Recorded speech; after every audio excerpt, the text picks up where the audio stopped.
Today we are going to be making a sunglass case.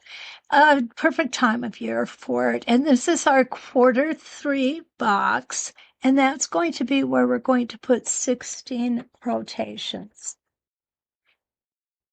Using my 16-point crosshair ruler, I've used this as my center point, and I've made my 16 rotations. And here is our design.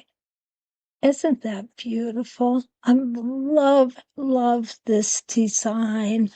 I've used it in many different things. I have my zipper foot on, and I'm going to go ahead and move my needle to the left of my zipper foot. I'll go ahead and get this stitched around until we get to the end.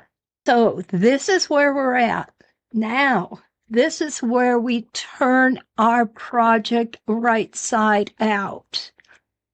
And here we go. What we're going to do is we are going to just fold where that very inside point is.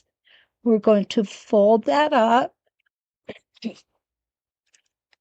And we're going to hold that closed. Now, what we'll do is we'll go ahead and press our sunglass case down like this and like this.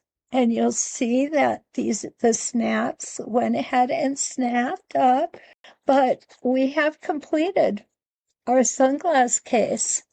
Isn't that awesome? And here's the back of it. I think it turned out just absolutely beautiful with my favorite template, of course.